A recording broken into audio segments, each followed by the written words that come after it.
ಜೈನ್ ಸೈನಿಕರೇ, ಈ ಕೆಸೆಟ್ಟು ಅಂತಿಮ ಫಲಿತಾಂಶ ಪ್ರಕಟಗೊಂಡಿದೆ. ವೆಬ್ಸೈಟ್ನಲ್ಲಿ ಯಾರು ಚೆಕ್ ಮಾಡಿದ್ದೀರಾ ಅಥವಾ ಯಾರು ಚೆಕ್ ಮಾಡಿಲ್ಲ, ಚೆಕ್ ಮಾಡಿಲ್ಲದೆ ಇರ್ತಕ್ಕಂಥವರು ಈ ಒಂದು ವಿಡಿಯೋದ ಮುಖಾಂತರವಾಗಿ ಇಲ್ಲಿ ಎಲ್ಲಾ ವಿಷಯವಾರು ಪಟ್ಟಿಯನ್ನು ಈ ತಯಾರಾಗಿದೆ. ಅಂದ್ರೆ ಆಲ್ರೆಡಿ ಅವ್ರು ಏನ್ ಕಟ್ ಆಫ್ ಬಿಟ್ಟಿದ್ದಾರೆ ಅದೆಲ್ಲ ಇಲ್ಲೇ ಇದೆ.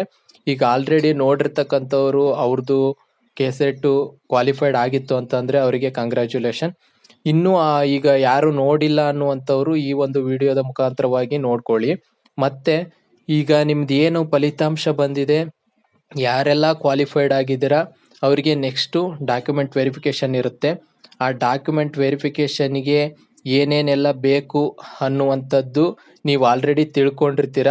ಹಂಗೇನಾದ್ರೂ ನಿಮಗೆ ಅದ್ರ ಬಗ್ಗೆನೂ ವಿಡಿಯೋ ಬೇಕು ಅಂತಂದ್ರೆ ನೀವು ಕಾಮೆಂಟ್ ಮಾಡಿ, ನಾವು ಡಾಕ್ಯುಮೆಂಟ್ ವೆರಿಫಿಕೇಶನ್ಗೆ ಸಂಬಂಧಪಟ್ಟಾಗಿ ಏನೇನು ಬೇಕು ಅಂತ ಹೇಳಿ ನಿಮಗೆ ವಿಡಿಯೋ ಮಾಡಿ ಹಾಕ್ತೇನೆ.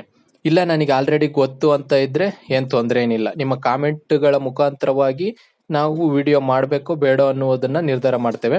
ಮತ್ತೆ ಜೊತೆಗೆ ನೋಡಿ, ಈಗ ಕೆಸೆಟ್ ಕ್ವಾಲಿಫೈಡ್ ಆಗಿಲ್ಲದೆ ಇರ್ತಕ್ಕಂಥವ್ರು ಯಾವುದೇ ರೀತಿಯಾಗಿರ್ತಕ್ಕಂಥ ಚಿಂತೆ ಮಾಡುವಂತ ಅವಶ್ಯಕತೆ ಇರೋದಿಲ್ಲ.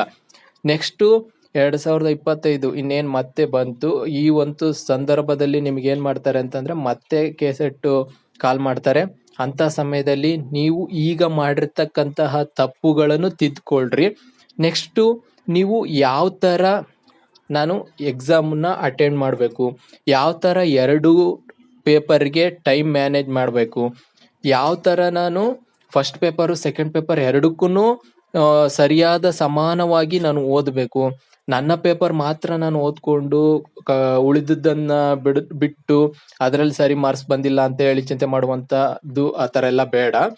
GK ಪೇಪರು ಇಂಪಾರ್ಟೆಂಟು, ನಮ್ಮ ಪೇಪರು ಇಂಪಾರ್ಟೆಂಟು.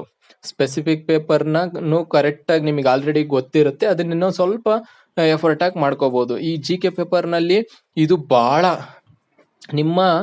ನೀವು ಕ್ವಾಲಿಫೈಡ್ ಆಗೋದಕ್ಕೆ ಬಹುಮುಖ್ಯವಾದಂತಹ ಕಾರಣವಾಗ್ತಕ್ಕಂಥದ್ದು GK ಪೇಪರ್ನಲ್ಲಿ ಬರ್ತಕ್ಕಂಥ ಸ್ಕೋರ್ಗಳಾಗುತ್ತೆ.